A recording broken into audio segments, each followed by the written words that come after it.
Thanks for joining us at Space Place tonight. It's the second Tuesday of the month, so we have our guest speaker tonight. And I'm happy to introduce UW Physics Professor Shimon Kolkowitz, who's doing some fascinating research on fundamental research using super accurate timekeeping devices, basically clocks that are capable of maintaining very high accuracy over very long periods of time. I'm not going to make any hyperbolic statements at this point. I'm going to let him explain what's going on with that. But I'd like you to help me welcome tonight Shimon Kolkowitz. Okay, so first I want to thank Jim for the invitation and the kind introduction. I want to thank Evan for running the AV, and I want to thank all of you for coming. So I've been told to I like to keep things informal. If something's unclear, feel free to ask questions, but otherwise I'll definitely have time for questions at the end. So I want to tell you a little bit, as Jim said, about the research that we're doing on ultra-precise optical atomic clocks at the University of Wisconsin. We have some really cool results that I've only been there for 4 years now, and we have some brand new results that I'm excited to tell you about. And so this is actually our clock right here. This is a cloud, that glowing, it's actually a blue ball. It's kind of hard to tell because it's saturating the camera a bit, but you can see all the blue light surrounding it. And this is a ball of ultra-cold strontium atoms that are levitated in space by a combination of lasers and magnetic fields. And this is what actually serves as our clock, and I'll explain how that works and what that means over the course of my talk. So here's the outline. It's broken up into basically 4 parts.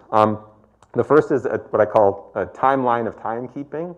And basically, this is sort of a physicist's perspective on how we've kept time throughout history. So it is a little bit of history, but I'm not a historian, and I want to sort of say that right from the bat. So I might get some historical details wrong, but I'll try to tell it from sort of a physics perspective. And then I'll give an introduction to the kind of atomic clocks that I work on, which are called optical lattice clocks, and I'll explain what that means. And it sounds kind of like a weird set of words, but I'll try to explain what that means and why they're optical lattice clocks. And then I'll talk about some of the emerging applications that are enabled by these remarkable devices. Kind of these clocks have levels of precision that are very hard to even grasp how precise and accurate the measurements are that we can make.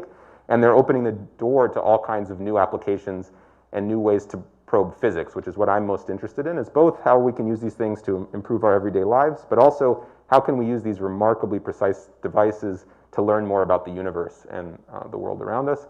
And I'll tell you about the research that we're doing at UW-Madison to answer those questions. Okay, so first of all, to start a talk about timekeeping and clocks, we have to talk about what we even mean by time and how we measure time. And in general, it's quite intuitive how we measure time. We count the cycles of some periodic, reliable phenomena that has a well-defined period. And the example throughout all of human history, the thing that we probably all care most about, is sort of astronomical phenomena like the Earth's orbit around the sun, which determines the year, and the Earth's rotation about its own axis, which determines the day, right?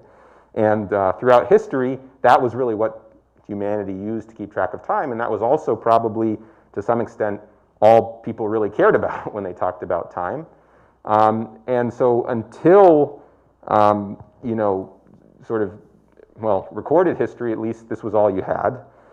Starting in around the 1500 or so, they started to develop some kinds of continuous clocks. These are things like water clocks and hourglasses, where you use the continuous flow of something to try to keep track of time. These are not very accurate timekeepers, but they're a little bit better than having to go outside and look up at the stars. You can at least keep track of time on a cloudy day or from inside of a building. One interesting thing that I think is really quite fascinating, actually, is this is an example of a rather complex water clock called the clepsydra from Greece. And you can see that it has a pretty complicated system of kind of gears, and you wouldn't really think you would need this to make a kind of a water clock, right? Because you can just make a bowl with a hole in it or something else that has relatively reliable flow and then just allow the water to fill up. And it turns out that actually this is because people had a very different conception of time back then. So in particular, if you think about a sundial and you think about what happens if you make a sundial like this Egyptian sundial, up here, and you evenly divide the day into some number of hours, actually over the course of the year, the length of an hour changes pretty significantly because the length of the day changes pretty significantly. And that's how people thought of time. So they actually wanted their water clocks not to keep track of time in a reliable way like we would think about today, where the hour is constant, but to actually adjust the length of an hour to match the length of an hour on the sundial. And it's only much more recently that something like 1400s that I believe a Persian astronomer, if I'm not mistaken, came up with the idea of actually tilting the gnomon so that you could have a constant hour instead of an hour that changed over the course of the year. And so you can also imagine how hard it is to do physics and things like that when your conception of what time is actually changing, constantly, right? And so I think that that's really, it gets across how important clocks can be for time, for physics, excuse me, how important timekeeping can be for physics. And so really the first example of a modern clock only comes 400 years ago, or even a bit less than that, with the invention of the pendulum clock by Huygens, who built off of the work of Galileo to explain simple harmonic oscillators. And again, it's interesting to think about how you figure out the physics of a simple harmonic oscillator when you don't have a clock to actually keep track of its period and its frequency. And there's, I think, untrue stories that Galileo timed simple harmonic oscillators with his own heartbeat. I think that's apocryphal, but you never know. And he didn't have anything much better than that. So Huygens, building off of Galileo's work, developed the pendulum. And the pendulum is a great clock because now it's a mechanical thing that exhibits periodic phenomena, just like our astronomical phenomena, with a reliable period. So we can just let this thing swing, and its period is just given by acceleration due to gravity and the length of the pendulum. Doesn't even to first order depend on the mass, and it doesn't depend on the amplitude of the oscillation. So we can start this thing swinging, and even as it damps down and swings down, it'll still have the same period, which is great for timekeeping. Of course, we don't want to have to sit there and count it. That would be pretty annoying. So there's also something called an escapement, which is a mechanical counter that both counts the number of oscillations and converts it from a periodic oscillation into the ticking of a clock face, and also actually powers it with these weights, as you can see here, so that it hopefully doesn't damp out and keeps oscillating at a kind of fixed amplitude for a longer period of time. And that's basically all you need for a clock. You need a little local oscillator, a thing that oscillates, and you need a counter. So now this is a great time to introduce the figures of merit that we care about when we talk about clocks. And in particular, this clock was accurate to about 15 seconds per day. So what that means is if you had two of these clocks side by side and you kept them ticking for a day, they would disagree with each other at about 15 seconds. It's a very intuitive, easy to understand way to keep track of time. And this is some amount of time per some amount of time, right? It's 15 seconds per day. There's about 10 to the 5 seconds in a day. So you can take this number and divide by 10 to the 5, and you get a unitless number that parameterizes how good this clock is, which is 2 times 10 to the minus 4, or 2 parts in 10 to the 4. And that's a good parameter that we're going to use throughout the rest of the talk to keep track of how good clocks have gotten since this very first modern clock. Okay, so what limits this actually? An interesting question is, why is it limited to 15 seconds per day? And the answer turns out to be this dependence on length. Basically, if the temperature in your room changes, the coefficient of thermal expansion for your pendulum will cause the length to change. And if the length changes, the period changes, and your clock no longer agrees with itself or with another clock that's at a different temperature. So a lot of the early work on clocks actually focused on developing alloys with lower coefficients of thermal expansion so that the clock would be more reliable. Now, a beautiful example of how clocks actually enable physics is just, let's see here, 16 years, I guess, if I'm doing my math right, after the invention of this clock. It was already being used for astronomy to make astronomical observations, and an astronomer named Jean Richer from France led an astronomical expedition to French Guiana, and basically Huygens gave him one of his clocks. And when he got there, he found that in order for his astronomical observations to be consistent, he had to adjust his clock such that it actually ran 2.5 minutes slower per day than in Paris. and for the same length, basically. They had this thing called a second pendulum where they would adjust the length of the pendulum to match a second. And he found that for a second pendulum in Paris, when he brought it to French Guiana, it ran 2.5 minutes slower. And he actually wrote to Huygens and said, what gives? You gave me a broken clock. You know, what's going on? And this turned out to actually be, and Newton was, along with Huygens, sort of explained this, the first evidence for the variation of acceleration due to gravity on the surface of the Earth. And it's due to the equatorial bulge. Basically, because the Earth spins, there's a sort of centrifugal force that forces the, first of all, it reduces gravity because of that centrifugal force. And then there's a secondary effect, which is that because of that, the Earth bulges outwards. It's not actually round, and so you're further away from the center of the Earth. So if you want to lose weight, just go to the equator, right?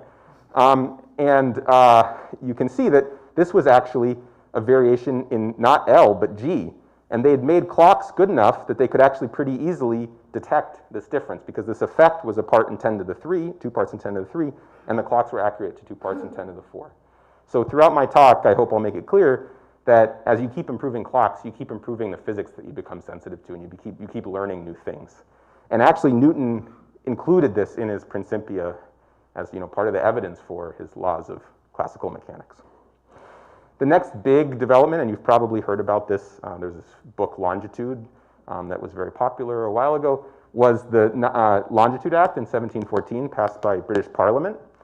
And basically, the issue was that there were a lot of naval disasters where boats lost their way, couldn't keep track of where they were, and in particular, there was this particularly horrific one where a large part of the British naval fleet ran aground on the Isles of Scilly. And the reason for this was because while you can use astronomical observations to figure out your latitude pretty easily on Earth, there's kind of nothing that breaks the symmetry of the Earth with respect to longitude.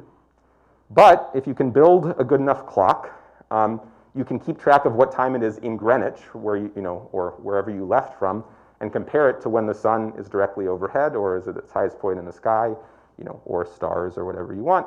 And then you can determine your longitude. So what you need is a very good clock. But the challenge, of course, is that things like Huygens pendulum clocks really don't work very well on a swinging ship.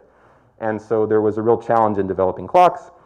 John Harrison, who was sort of an amateur clockmaker, took this up as a real challenge and dedicated his life basically to winning this prize that was offered by British Parliament of £20,000, which is equivalent to more than $3 million. So this is a bit like this X Prize or something that we have today. And he managed to make his chronometer, which was accurate now to 2 parts in 10 to the 6, and worked on a boat. Despite this fact, actually, they never officially awarded him the prize, but he did receive some of the prize money by order of the king. But there was some bitterness among some of the scientists, and they refused to actually acknowledge that he'd solved this problem. So actually, that was the last major improvement in clocks, advancement in clocks for quite a while, until the development of the Quartz oscillator, which is actually the thing that you all have inside of your cell phones and computers and everything like that. This is the kind of modern mechanical clock that is the workhorse for all of our electronic devices. And the nice thing about these is that they're piezoelectric. Quartz is piezoelectric, so you can measure the oscillations electrically. And you no longer need a mechanical escapement. You can now use electronics as your counter instead of a mechanical counter. But also you'll notice that these oscillators are a bit better than the oscillators that you make with mechanical things. And you might think it's the counter, but it's actually not. The primary reason why these oscillators are better is just because they tick faster. You can make them have higher frequencies than like a watch spring or a pendulum. And this makes a lot of intuitive sense, right? If we're trying to measure length, we'd much rather have a ruler with finer gradations than one with only inches or centimeters marked on it.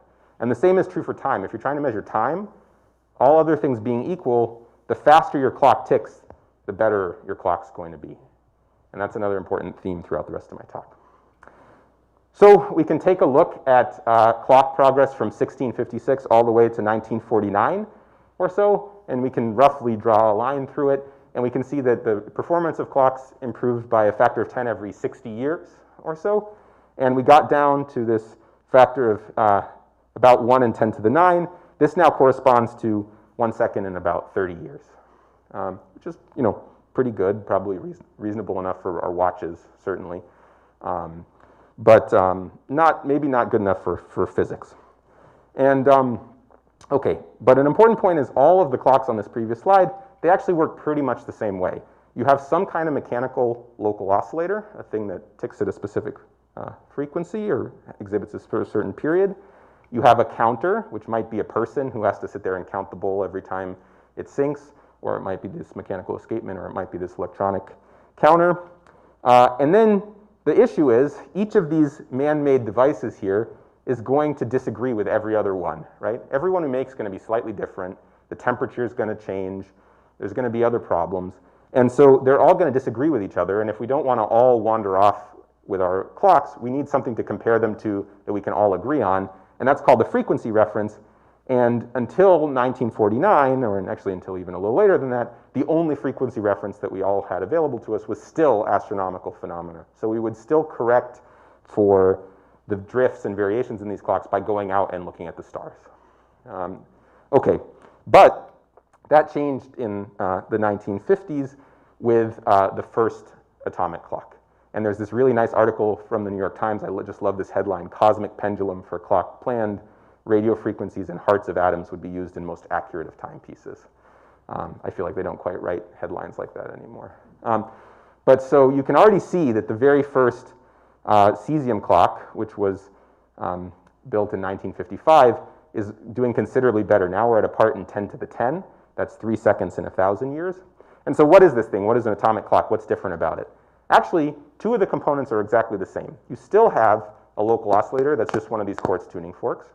You still have a counter that's keeping track of these oscillations. The only thing that's different is the frequency reference. And now the frequency reference is not astronomical phenomena anymore. It's the transition in an atom. And this was enabled by the sort of discovery of quantum mechanics, which happened in the early 20th century.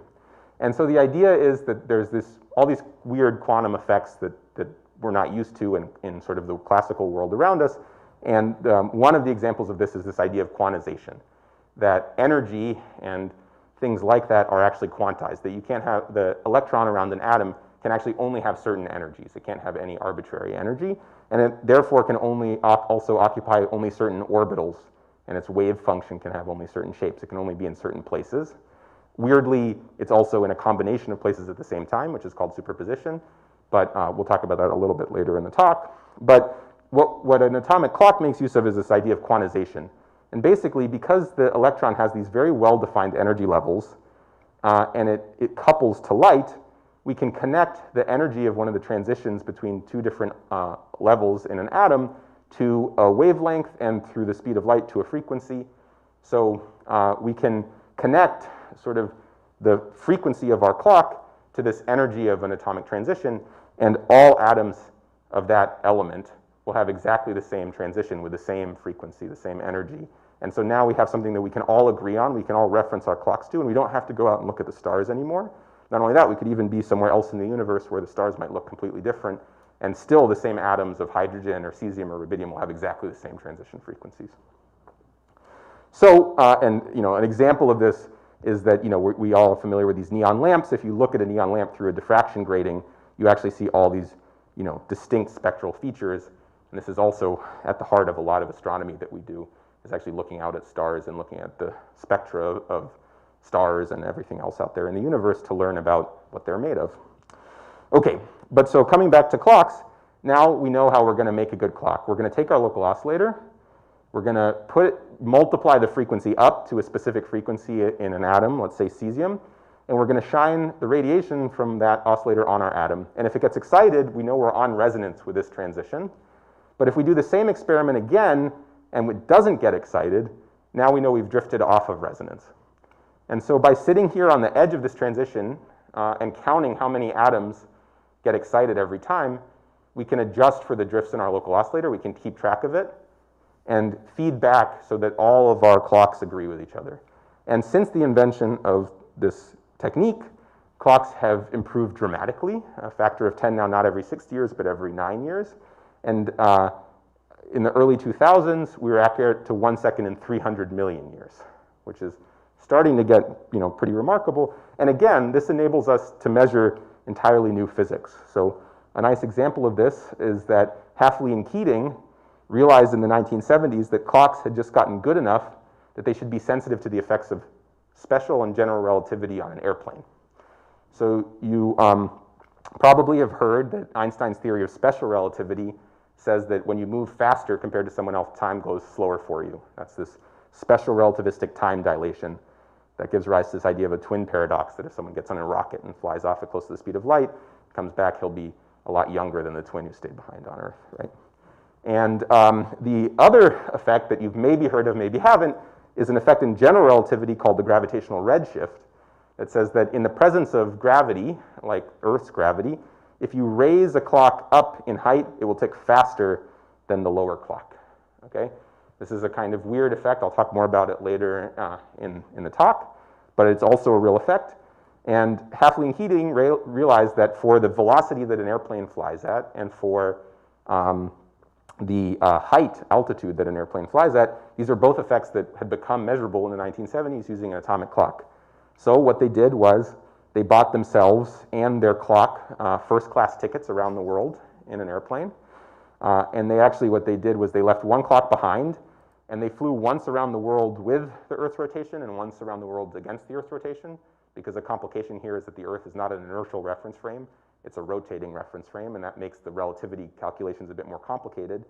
So to cancel that out, they flew around both ways, and indeed, they observed both of these effects and observed a difference of a part in 10 to the 12, which was possible because these clocks had just gotten at the level of a part in 10 to the 13 at the time. So again, once you start to make your clock better, you can start to measure new physics and pretty remarkable physics. And you may be aware that actually this was a very important measurement because it made people realize that for the GPS network, which relies on atomic clocks, they would have to account for these relativistic effects in order for GPS to work at all. And so in modern GPS, we actually constantly accounting for both the special relativistic effects of the satellite's velocities and the general relativistic effects of their altitude, or else GPS wouldn't work. And I would say that it's kind of interesting to think about back in the 1700s, John Harrison was making his chronometer to enable longitude determination to a level of about 30 miles.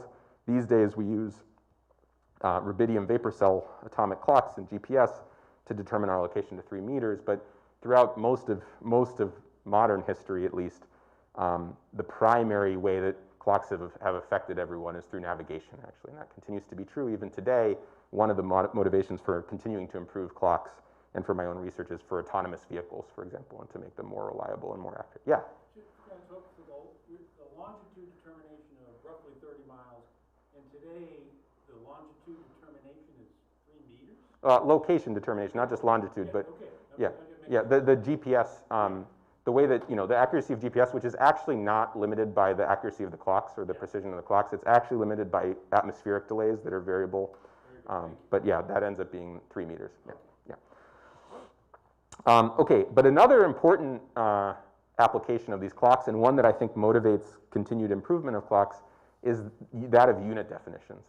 And in particular, we've gotten so good at measuring time that we've now started to define essentially all other units with respect to the second and with respect to our ability to measure time. And so in 1967, that was the first time that they shifted the definition of the second. So we now define the second as this number of periods of the radiation corresponding to the transition between two hyperfine levels of the ground state of the cesium-133 atom. And this is an atomic clock, right? And you can see that that definition of the second here, this hyperfine transition frequency, goes into the second, and then the second goes into a few other units. But actually, since clocks have continued to improve, and because they're so good, just 2 years ago or so, the international community switched the definition of their units.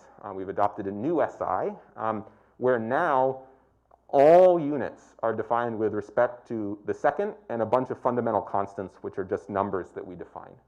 So actually now our ability to measure anything is determined by how well we can measure time. Anything with units. You can measure unitless ratios and things like that and not be limited by this.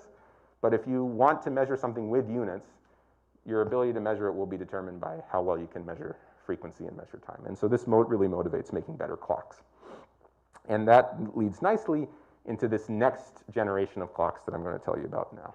So you can take a look at clock progress since the invention of the first atomic clocks in the in 1950 or so. And you can see that actually these clocks have steadily improved, but that they've started to slow down. They started to slow down once, and then people invented laser cooling of atoms, and that enabled some improved performance. But actually, since around this point here, microwave clocks, these are all cesium clocks here, have stopped improving. They've basically bottomed out. And so that leads into the question of, is there any way that we can continue to improve these clocks and push their performance? And the answer is yes. We can actually do the same trick that we talked about with Quartz oscillators versus John Harrison's chronometer. We can increase the frequency of the clock. And in particular, we can move from a microwave transition, which is at, say, 10 gigahertz or so, up to an optical transition, actually something that we can see that's an optical frequency, so hundreds of terahertz frequencies. And that's equivalent, again, to increasing the gradations on our ruler. Now, this is kind of an obvious idea, and you might wonder why no one did it before, and the answer is because until recently, we didn't have a way to count the cycles of an optical oscillator. No electronics are fast enough to count something oscillating at 10 to the 14 times per second, which is sort of relevant optical frequencies. But in the early 2000s, and this was the 2005 Nobel Prize to Ted Hench and Jan Hall, the laser frequency comb was invented and demonstrated, which is, you can think of a kind of optical escapement, a kind of counter for optical frequencies that allows us to actually keep track of individual oscillations of light. And to actually, so if this were a real laser pointer, this is not, obviously it's a digital one, but if it were a real laser pointer, a laser frequency comb basically allows you to keep track of exactly how many oscillations of that laser have passed. And to reference it down to microwave frequencies, so another way people like to think about it is a kind of gear reducer to reference down optical frequencies to microwave frequencies that we care about while maintaining the stability and accuracy of the clock. And so with the invention of this, people started saying, well, now we have the ability to count optical, optical frequencies. We need a good optical transition to work with. And it turns out that if you look at the workhorses of atomic clocks in this first column of the periodic table, the alkali atoms, hydrogen, which are used in hydrogen masers, and rubidium and cesium, which are used in most atomic clocks, they don't really have very narrow optical transitions. But if you move one column over on the periodic table, you have strontium, and that's the element of choice for the clocks I work with, and it has a more complex level structure than hydrogen. I'm not going to go into details here, but the important point is that actually, because it has 2 valence electrons instead of 1, which is why it's in the second column of the periodic table here, it has a much more complicated level structure that includes these very narrow line optical transitions. So in particular, this is an optical transition with a 1 millihertz line width. That corresponds for experts to something called a quality factor of 10 to the 18. One way to think about this is like if it ticked once a second, it would tick for 10 to the 18 seconds before it sort of died out, right? So that's really pretty sort of remarkable, and this is what we're going to use for our clock. But there's a new challenge, which is that now that we're using an optical frequency, we're much more sensitive to the motion of these atoms and into their finite temperature. And when we build a clock out of these atoms, we need to somehow get them in gas phase. Strontium is a metal, so we heat the metal up to about 800 Kelvin, and we get a stream of hot atoms flying out at us. And we need to cool them down, so we laser cool them. And we use a transition, a broad transition that's actually blue. It's the same color as my fake laser pointer here. And this is the picture I showed you at the start of my talk, that glowing blue ball of strontium atoms. These are atoms that we're cooling to just 2 millikelvin, so 2,000th of a degree above absolute zero. And we're holding them in place with a combination of laser light and magnetic fields. That turns out not to be cold enough. So 2 millikelvin, they're still too hot. They're still moving around too much. So we can't take advantage of their narrow line anymore. So we do a second stage of laser cooling on a narrow transition that allows us to get colder. Now our atoms are at 2 microkelvin. We can't see them by eye anymore, or we'd heat them up too much, so I don't have a nice picture to show you. We do actually have some pictures, but they're not ones that sort of you could see with your bare eye the way that first picture was. And that turns out to still not be cold enough. That's a line width of 40 kilohertz for a temperature of just 2 millionths of a degree above absolute zero. right? So when we do this in my lab, which we do every day, you know, these atoms are some of the, you know, this is the coldest place, one of the coldest places in the known universe, right? But still, it's still too hot. It's still too broad. So this is where the optical lattice part of an optical lattice clock comes in. Basically, now our atoms are cold enough that we can actually hold them in place with just light, with just a lattice of light, and that's what we call an optical lattice. We basically take two counterpropagating laser beams that forms an interference pattern and creates these pancake-like structures that the atoms are trapped in. And if you hold the atoms strongly enough and tightly enough, their motion stops mattering, basically. It's almost as if the motion becomes sort of decoupled from the internal degrees of freedom. You can see that here. Here you can see that if we don't hold our atoms very tightly, we have this kind of 40 kilohertz broad transition that isn't very narrow. And then as we start to turn our lattice on and make our lattice confine our atoms more and more strongly, hold them in place more and more strongly, the sort of feature changes, and you end up with this very narrow feature, and then these what are called sidebands that correspond to their sort of quantized motion. Now these atoms start to behave more quantum mechanically than classically, and now we can actually use this very narrow transition without worrying about this finite temperature anymore. And this is why this thing is called an optical lattice clock. Okay, so we have our atoms, we have our frequency reference. What's our local oscillator going to be? Well, if we want something that oscillates at an optical frequency, I already said what that is, that's a laser. So actually, the thing that we're going to use is not a little quartz tuning fork anymore. It's actually a laser referenced to a very stable cavity. So it's just two mirrors, and we're trying very hard to keep the length between those mirrors fixed. And that's going to serve as the kind of clock that we're going to reference to this atomic transition, and then we're going to use our laser frequency comb to count it. This turns out to work very, very well, but there's one more challenge associated with making these clocks. These are now the most accurate clocks in the world, so if you make one of them, you have nothing to compare it to. And so what that means is you actually have to make two of them side by side in order to actually figure out how well they're performing. And this is an example of a two-clock comparison performed in the group at Gilla in Boulder, where I was a postdoc. And you can see this clock is averaging down, and here's this unitless number that we use to parameterize how good this clock is, and it's now reaching a few parts in 10 to the 18. Now this is just the statistical performance or precision of the clocks. It doesn't say anything about the accuracy. In other words, you may have built these two clocks and they may kind of agree with each other, but what if you give someone else instructions to build the same clock? Are they going to get the same answer? So you need to also account for what are called systematics. That is, everything that could be shifting around the frequencies of these clocks. So you spend a lot of your time and effort when you make these clocks characterizing all of the things that can shift the frequency of these internal atomic transitions around. And one thing I want to draw your attention to, actually it's kind of funny, the dominant sources of uncertainty here are primarily these things called BBR static and BBR dynamic. What does that mean? BBR stands for black body radiation. This is the electric field radiation from the surrounding environment. And so actually, even with these ultra-precise clocks, we're still limited by the same things that Huygens pendulums were limited by hundreds of years ago. Temperature and temperature fluctuations actually turn out to be the dominant thing. Yes? So are things such as like gravitational waves a concern as well? I don't necessarily see those on the list. Yeah, gravitational waves, it's a really interesting question, and I'll mention in passing, I mean, I worked on whether or not you can use these clocks to detect gravitational waves, and the answer is probably yes, but you have to put them in space and get them away from a lot of other things, and we're very interested in doing that. Gravitational waves will not limit you at this level. You have to work very hard to be sensitive to them, but gravity absolutely will, and I'll talk about that later in my talk. That is an important thing. It turns out it should, on some level, it's a kind of different sort of systematic, because gravity changes the rate time is actually ticking at, and so it depends on your perspective whether that's a systematic, that time is changing for you compared to someone else or not. So people normally don't put them on this list, but it does absolutely limit our ability to compare two clocks that are at two different heights or in two different locations. It's a very good point. So, okay, and I just realized I forgot to restate the question. I apologize. The question for anyone who's watching online is, do we have to worry about gravity and gravitational waves in these evaluations? Okay, so you can see that eventually here, after a lot of work, and this is really years of work in this table, they were able to reach a systematic uncertainty of 2 parts in 10 to the 18.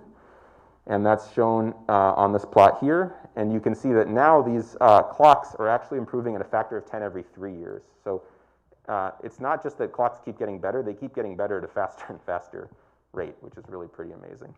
And now a part in 10 to the 18, or actually 2 parts in 10 to the 18, is accurate to 1 second in 14 billion years.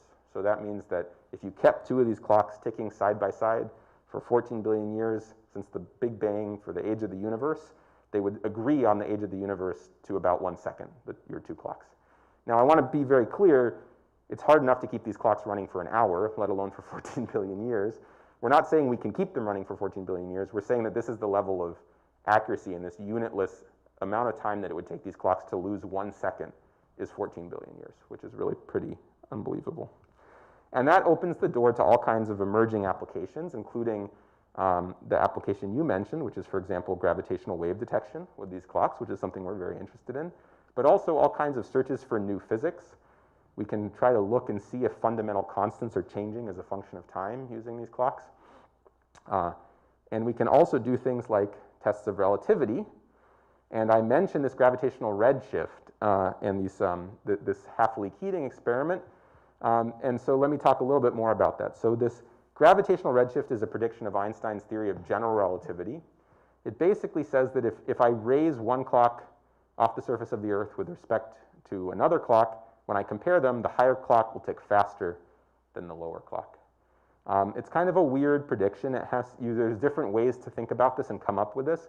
One is that if I send light from one clock to another clock, it's changing sort of energy because it was higher, it had more potential energy, and now it's lower with respect to gravity. But because photons don't really have mass, the only way that I can conserve energy here is for the frequency to shift. And that's sort of one way to think about this gravitational redshift. This was a major plot point in the movie Interstellar, for those of you who have seen that movie. You might remember that they went to a planet close to a black hole. They spent something like an hour or something down there, and then when they came back, their fellow compatriot who'd stayed further away from the black hole had aged many years while they'd only been gone an hour, and that was due to this gravitational redshift effect from being closer to the black hole. Okay, and this seems like crazy science fiction, but as I said, Half-Leak-Heating measured this for clocks on an airplane. In 2010, clocks had just gotten good enough, these optical clocks had just gotten good enough that you could measure this in the lab.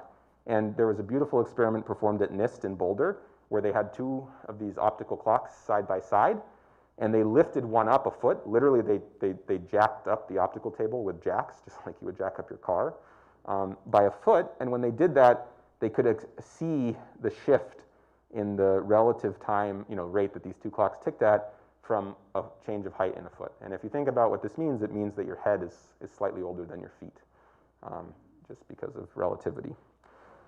And this has all kinds of interesting kind of potential applications. We can use kind of similar types of measurements and comparisons if we can make our clocks more sensitive and get away from all kinds of what's called Newtonian noise, which is all of the stuff in the Earth moving around, which can mask gravitational waves. We can maybe use similar types of measurements to measure gravitational waves. Maybe we can use similar measurements to try to measure the effects of dark matter. And maybe there's other unknown physics that we don't know about. And in addition, we're also reaching something called the geodetic limit, which I'll talk about in 1 second. So this is kind of intriguing that we're getting to this level of performance. And so let me talk a little bit about what's called relativistic geodesy. So we are now at the level where when we compare these clocks, they're good enough that they should be accurate to a part in 10 to the 18. That corresponds to a gravitational redshift from lifting one clock by a centimeter with respect to the other. And what that means is if you want to compare 2 clocks at 2 different institutes or in 2 different buildings, you'd better know their relative heights with respect to each other, but you have to know their relative heights with respect to each other at a centimeter or better. And it turns out that using the techniques that we currently have for doing that, that's about a centimeter is about as good as we can do with something called spirit leveling, which is how you actually determine relative altitudes. And so we are running into a problem, which is that we actually now have clocks that are so good we can't compare them anymore because of the effects of relativity. But you can turn this on its head and say, well, if I can't, account for this anymore, I can use this as a way to measure it, right? So I can actually use my comparisons between clocks to measure height changes and also changes in Earth's gravity and Earth's geopotential with clocks. And people are starting to do that. People have started to build these portable optical lattice clocks and move them around to different nodes on a fiber optic cable and to do comparisons between clocks at different altitudes. And this is an area of sort of active research and development. And so now I want to tell you a little bit about the research that we're doing in my group at the University of Wisconsin. And so motivated by all of these emerging applications, and as I said, this idea that if we keep improving clocks, we can actually push down into this level where we might be sensitive to all kinds of new physics. We'd like to keep improving the performance of these clocks, but it turns out it's hard to get below the level that we're currently at, and one of the reasons for that is we're not limited by the atoms anymore, we're limited by the laser that we use to probe them. Basically, it turns out that our atoms are really nice, but our lasers, the ones that we can make, and especially the ones that we can do things with, like put in space or put in a trailer and drive it around to different places, they're not as good. They're quite a bit less narrow. You can see that the laser I have in my lab has a line width of about 10 hertz, and we'd like to use it to probe a transition that has a millihertz line width. So we're limited by now not our atoms, but our laser. And this really does limit the performance of our clock to this sort of 4 times 10 to the minus 16 per square root tau. What that means is that you can plug in how long you average for here, and your sort of clock performance goes with square root of that. So if I average for 100 seconds, I'll get a factor of 10 here and get this down to 4 times 10 to the minus 17. And we'd like to get down to, as I showed you on this slide, something more like 10 to the minus 20, 21. We're going to have to average for a really, really long time, and that's not ideal. So we want to do something to fix this problem. And that's what we developed here at the University of Wisconsin, which is what we call a multiplexed strontium optical lattice clock. And the basic idea is we're not going to build one clock. We're going to build multiple clocks in one vacuum chamber in one apparatus, and we're going to do comparisons between them.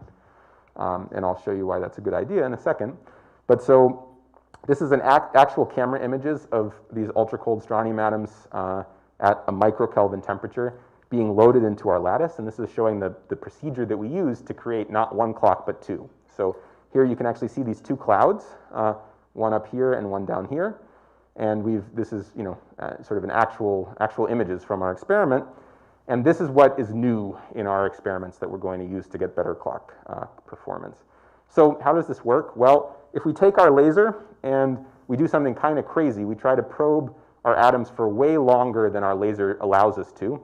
If we probe a single cloud, we just get noise. You don't have to worry too much about this, but you can just trust me that this is just random noise because our clock laser can't do what we're trying to do with it, right?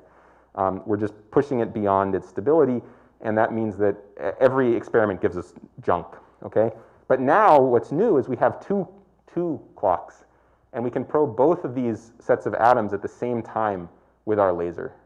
And you can maybe see, if we plot this data on top of each other, there's maybe some correlations there. It's maybe hard to tell. Like it seems like here they were both high at the same time, and other times they're both low. But we can plot this data a little bit differently. If we plot the outcome of one clock on the x-axis and the outcome from the other clock on the y-axis, and we just run forward and plot the data as a function of time, we can see that actually it is really correlated. It's giving us an ellipse, okay? And I'm not going to explain the sort of intricate details of why it's an ellipse, but basically what this is allowing us to do is the clock laser, the laser that we use to probe the atoms, is completely random. It's, we have no idea where on this ellipse we're going to end up with each experiment. It's totally random. But if we run the experiment a bunch of times and map out this ellipse, we can fit to it and completely cancel out any sensitivity to the laser or any limitation from the laser, and just learn about the frequency difference between these 2 clocks, between these 2 clouds of atoms, and we're not limited by our laser anymore at all. And this is actually quite different from your standard atomic clock, because as I told you, normally it's the laser that's really the clock. But now we're really doing differential comparisons between 2 clocks that aren't limited by the laser anymore. And this gives us a huge boost in improvement in performance. Before, we could only measure each experiment for 96 milliseconds. Now we can actually do these measurements out to about 26 seconds or so. So that's kind of crazy. What it means is these 2 clouds of atoms are sort of sitting there oscillating or spinning around at 10 to the 14 times per second, and we can keep them oscillating like that for 26 seconds, and they still stay in agreement with each other. They still stay kind of in phase with each other. And we can use this to really demonstrate record-setting performance for clock comparisons. So we managed to measure a frequency difference between these two clocks at below a part in 10 to the 19 now. So now we're down at a part in 10 to the 20, parts in 10 to the 20 levels of precision. This is now a second in 300 billion years that we're able to measure frequency differences. We can even do better than this or more than this. We don't have to stop at just 2 clocks. If we want to, we can load as many as we want. So we showed that we could load 6 clocks at once in this experiment. And this makes a kind of little mini clock network that we can do comparisons between. And we're measuring all of them at the same time. So we get 15 for 6 clocks. There's 15 unique pairs of clocks that you can draw here. And so we get 15 of these ellipses all at once. It's a kind of a massive amount of data that we get. And so we can use this for cool experiments. So now I want to be upfront. This isn't, doesn't solve all of our problems. One thing is you can't actually use this as a frequency reference or time standard anymore, because the clock, in a typical atomic clock, the thing that you actually use to keep track of time is the laser, and we now don't care what the laser is doing at all. So you can't use this to keep track of time or as a frequency reference anymore, and I want to be upfront about this. You also can't necessarily use this to compare between different elements, different kinds of clocks or different clock transitions without a frequency comb. I won't go into the details there. But that's about it in terms of the disadvantages. The advantages is anytime you only care about relative differences in frequency or time or optical phase, you can use these kind of comparisons. And it turns out most of the emerging applications of clocks, we don't care about absolute frequencies, we care about doing comparisons between clocks. And this technique that we've demonstrated here allows us to do that. It doesn't require this fancy frequency comb that we actually use as this optical escapement anymore, because we don't need that to determine the frequency differences between these two clocks. It works for atoms in different vacuum chambers. So we did the experiment in one setup in our lab, but you could do this for atoms that are in different vacuum chambers in different labs across the world, actually.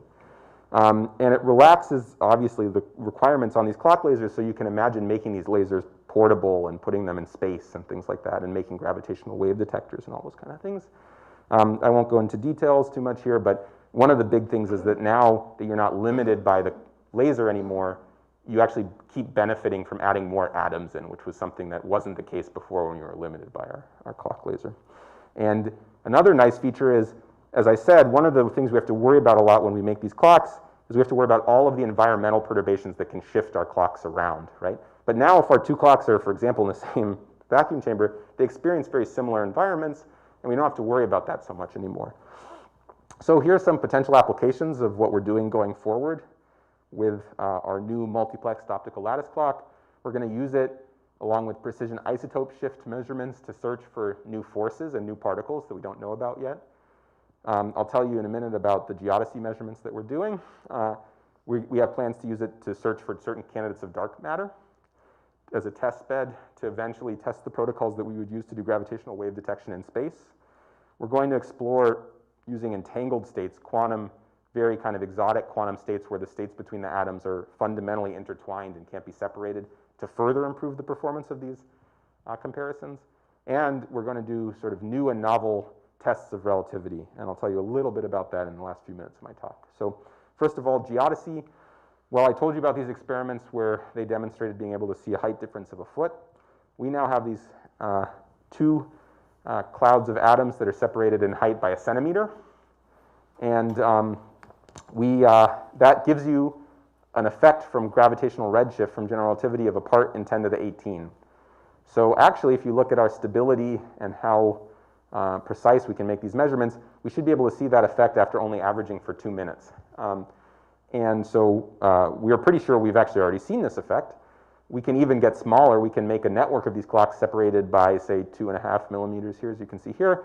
And we should be able to see the gravitational redshift from just this change in height of 2.5 millimeters in about 30 minutes of averaging. So we should have already seen this, but the issue is that we need to, again, account for everything else that might give us differences in frequency between these clocks before we can say for certain that we've seen these relativistic effects. So you have to, again, do the systematic evaluation. Now the systematic evaluation is different because it's not absolute frequency changes, it's just differences in frequency between these clocks. And so we're evaluating things like magnetic field gradients, where the magnetic field is different at one clock with respect to the other clock because it's a centimeter away. These are the things that we're characterizing now. We're in the middle of this evaluation, but we've already checked off a bunch of things on this list, and we're pretty confident that we can get all of our systematic uncertainties down to below 10 to the minus 19. That corresponds to the gravitational redshift at a millimeter. So just to show you what our data looks like, one of the things that we're doing is we're measuring this redshift, and you can see that it actually disagrees quite a bit with what you expect, but that's on purpose because we've actually blinded this data. We don't want to bias ourselves when we're doing this systematic evaluation and sort of only account for systematics until we get the answer that we expect. We want to make sure that we're doing this honestly. So what we're doing is we've added in our analysis software an artificial offset. So we have no idea if what we're measuring is actually consistent with what we expect or not. We're going to account for all the systematics, and only then, once we think we've accounted for everything and we have the right answer, then we're going to unblind and see if it's really consistent with the predictions of relativity or not. Last thing I'll tell you about is a kind of cool experiment I'm really excited to do. So the Einstein Equivalence Principle, which is sort of at the heart of relativity, says you can't tell the difference between gravity and acceleration. Or in other words, I can't tell the difference between being in this elevator on the surface of the Earth and being in an elevator that's accelerating through space with an acceleration a equivalent to the acceleration due to gravity, little g. So that means that actually in this scenario where there is no gravity, if I have these two clocks and I accelerate them, then I should see an equivalent effect to this gravitational redshift that's proportional to the acceleration and the separation along the axis of acceleration, just like the redshift was proportional to the height difference and the acceleration due to gravity, little g. So we're going to do that experiment. We already are measuring the gravitational redshift, but we can turn our experiment sideways, basically, and have our two sets of atoms at the same height and accelerate them, which is actually something we can do quite easily, and we can even get huge accelerations of up to 100 or even a few hundred g. We can measure, is this scenario really the same as this scenario? And that's kind of, as far as I'm aware, the first direct realization of this kind of classic thought experiment or Gedanken experiment that Einstein proposed about 100 years ago. So in conclusion, I'll just wrap up and take questions. Clocks and physics have really progressed hand in hand. These optical lattice clocks provide unprecedented levels of precision and accuracy, really numbers that are kind of hard to wrap your head around. And our new multiplexed optical lattice clock provides record performance and new capabilities. And yeah, stay tuned for more exciting results from our work here at UW-Madison coming very soon. Thank you very much. Yeah, and I want to point out the people who did the work too, of course, not just me. This is my group. These are the funding agencies that supported it. And you might have seen Ishida in the crowd here. She just snuck out to catch the bus, but she was also here in the audience earlier today. She works on other experiments. These are the people who actually built this optical lattice clock. Thanks a lot for your attention.